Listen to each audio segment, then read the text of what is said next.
like an enemy state.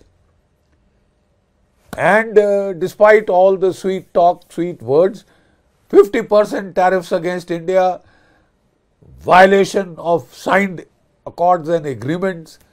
We paid you $1 billion for the GE 404 engine. 2.5 years down the line, we have only 2. And we paid hard cash. So if you can stab us in the back like that, then you expect us to buy the F-35. I mean, there is something called being rational. Other people may be stupid, but they are not so stupid as you make us out to be. So the fact of the matter is that India has perfected this policy of tit for tat approach. And it works. It works like magic. Let me now come to the case of Pakistan. Right? Pakistan is a state in economic meltdown. It can't provide 2 square meals a day to its citizens. 2 रोज की रोटी नहीं नसीब हो रही. Economic meltdown.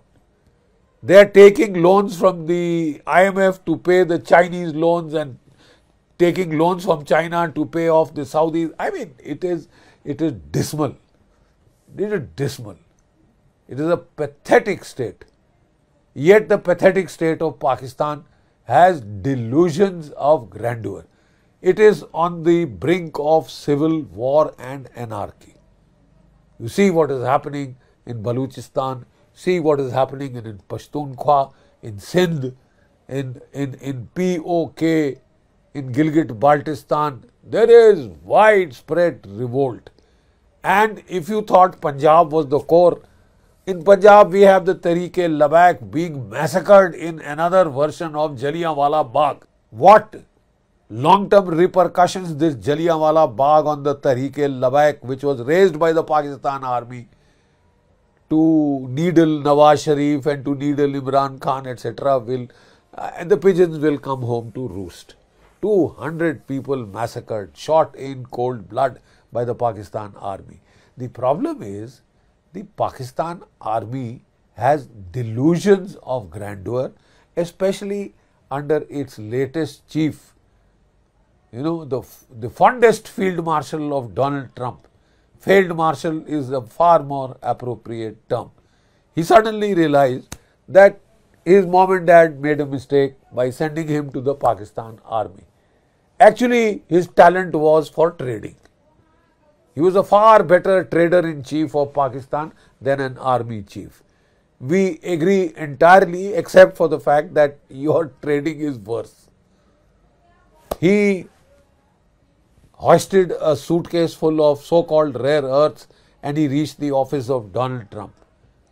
3 times, 3 months, 3 bloody visits to Washington just because Donald Trump lavished praise on him, called him separately till the Pakistani civilian leadership began to feel hot and under the collar. Then he said, okay, both of you come along.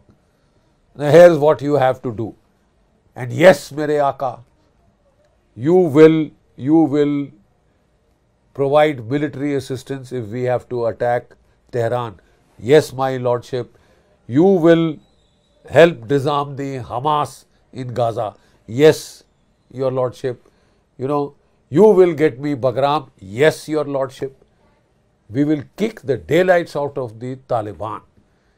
Taliban is a ragtag guerrilla outfit. They don't have a standing army. They have no air force. The F-16s you gave me, I'll use them to blast the daylights out of Afghanistan. But much before that, that is a very recent story. Much before that, in Joe Biden's time, Pakistan had gotten into bed with the United States and had told them, I will help you kick India's butt.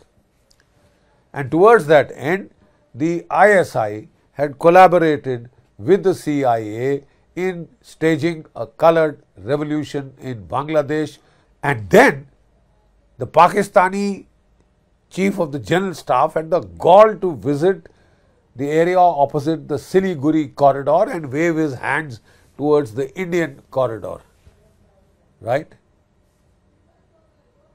Pakistan has helped stage the coloured revolution in Bangladesh to get rid of a pro-Indian regime of Hasina Wajid. Pakistan is helping the CIA to create trouble in India's northeast.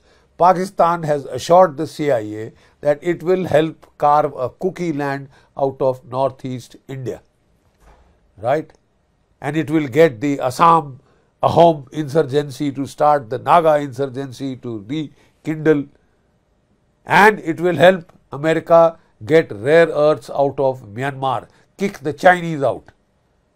It is an amazing state. 80% of its weapons and equipment is from China. $90 billion loan China has given and invested almost about $30 billion in the China-Pakistan economic corridor. It didn't waste 1 minute in dumping China, switching to the lap of the United States of America. China has also told us, forget the rest of the China-Pakistan economic corridor tranche. We will kick your butt. We will show you who's your boss. So, while China is trying to, Pakistan is trying to navigate between the depth and the deep sea, Pakistan is between a rock and a very hard place. It is all because of Pakistan's decided overreach. Asif Munir thinks grandiloquently in terms of Pakistan not as a state, but as Riyasat-e-Madina 2.0, the new head of the Islamic Ummah, the head of the Caliphate, the only nuclear power in the Islamic world. It is a superpower blessed and anointed by Donald J. Trump. It has been given the mandate to kick all its neighbors, including India, including Iran, including Afghanistan, and you name the rest. Kick them into submission, abject submission, humiliation. And it is the security provider anointed by Donald Trump for the Middle East. It will provide security cover to Saudi Arabia. It will help Israel to disarm the Hamas in Gaza, right? And it is strutting about. It wants to grab the Sir Creek because it wants to sell oil to Donald Trump, because it wants to sell rare earth minerals from Baluchistan, gold, copper, tungsten, etc. to Donald Trump. First get them before you sell them. You know, just by putting up a board outside your general's bungalow in Rawalpindi, Khwaja Asim Munir, Traders and Son, Trader-in-Chief of Pakistan, friend of Donald Trump, right? Business partner of Donald Trump's sons. He's just gotten into a Bitcoin deal with Donald Trump. He has Donald Trump in his... These are the kind of grandiose delusions of grandeur that are now helping to run the state in Pakistan, and it is courting serious trouble for Pakistan. As part of its tit-for-tat strategy, mirror imaging strategy, India has made the outreach to the Taliban and it has reversed tables on Pakistan. You forget the Siliguri corridor. You may have to defend that salient jutting out towards Kabul. You forget the Siliguri corridor. You forget trying to kick or teach manners to the Taliban. You know, just because you have air power and they don't have an air force, you thought you could kick them around. You thought you could act as the overlord. But the people of Afghanistan are simple people. They are not alone. You wanted to stop their food and medicines, which India was trying to send by the land route. You blocked it. India then started sending it through the Chabahar port. You went crying to the United States. You want Bagram? Starve the Afghans into surrender. I'll help you. I'll block their food by road. You block that by the sea. And the Afghans will be on their knees pleading for mercy. Bagram kya, Kabul bhi le jao. It is for sale because Pakistan is for sale. So why should Afghanistan be any different? Whoring is a traditional pastime. I mean, you sold your country n times over. You sold your geographical space to any extra regional power that wants to trouble India, trouble Iran, trouble Afghanistan. You are willing to rent out your territory and you are willing to be sold, right? You are willing to sell all that you have, including all that you don't have, which includes rare earths.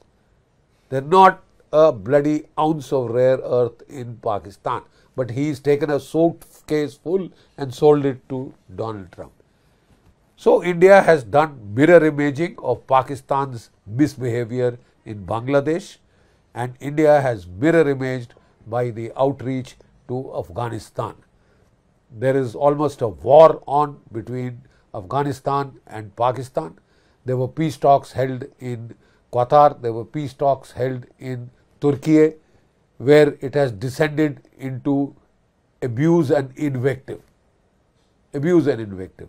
Pakistan said that it has signed a deal with the United States to give it bases, UAV drone bases in Pakistan, from which America is free to bomb the shit out of Afghanistan, any portion of Afghanistan. And I mean, it is bound by the treaty. But that's not all. Pakistan now says that we want Afghanistan to guarantee us the rights for the Pakistan Air Force to bomb any part of Afghanistan wherever we feel the Tehreek-e-Taliban has camps. Matlab, they want to curtail the sovereignty of Afghanistan. They want to restrict the ambit of Afghanistan as a free sovereign state. They want to reduce it to a vassal state. They want it to reduce it to strategic depth. They want to reduce it to a people they can starve into surrender, kick around, kick on their butts anytime they feel their comeuppance is crossing the tolerance threshold of the Punjabi generals in Rawalpindi. Sir, you could get a comeback which you haven't catered for. If you think Afghanistan is alone, you are sadly mistaken. We care for the people of Afghanistan. We will not let them be starved into surrender or abject submission. We will not let you kill their women and children by bombing for sport, just because they don't have an air force. And that may not last for very long. They may lack an air force, they don't lack guts. Afghanistan is the graveyard of many empires. Jai Bharat, Jai Hind.